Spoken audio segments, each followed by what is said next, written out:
You mentioned, Bەیان, that the neighbors have to play a part. I want to ask how you all envision the neighbors not causing future chaos inside Iraq. In Kurdistan region, we have good relations with the neighbors. The Gulf countries were the biggest investors in the Kurdistan region.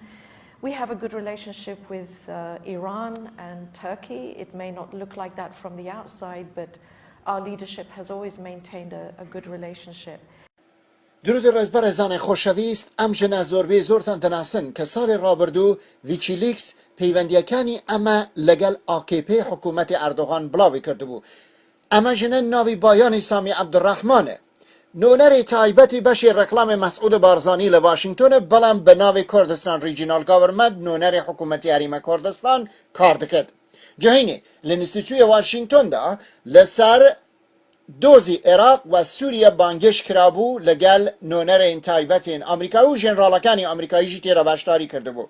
ام جنه قصه کرد و لقصکانی دا پشگیری لأردوغانی کرد که میل بشی داوی ام ویدیو را به انگلیسی بویا بجیری الان.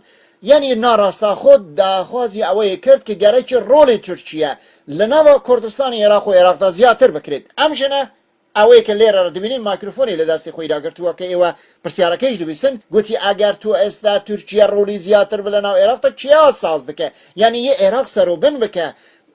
بەیانی سامی عبدالرحمن لە وەڵامی ئەم ژنەرا وتی وان نییە تۆ زۆر هەلایی تورکیە ڕاستە لە دەرەوە پەیوەندیەکانی ئێمە لەگەڵ تورکیە خراپ پیشان دەدرێت بەڵام لە بنەوە بەرپرسیارانی ئێمە باشترین پەیوەندیان هەیە لەگەڵ ڕێژیمی تورکیە باشترین پەیوەندی تاریخیان هەیە لەگەڵ ڕێژیمی تورکیە. بەیانی سامی عبدالرحمن لە قسەکانیدا یەک نقطە ئاماژە بە بۆمبارانی ڕێژیمی تورکیەی نەکرد یەک نقطە ئاماژە بەوە نەکرد کە دوو پێشمەرگە لە بۆمبارانی ڕێژیمی تورکیەدا کوژراون 4 خەڵکی سەڤیل کوژراون پرد وێران کراوە 35 گوند لەلایەنی ڕێژیمی تورکیەوە داگیر کراوە هیچ یەک لاوانای نەگوت بەڵکو بە پێچەوانەوە داخوازی ڕۆڵی زیاتر ڕێژیمی تورکی کرد.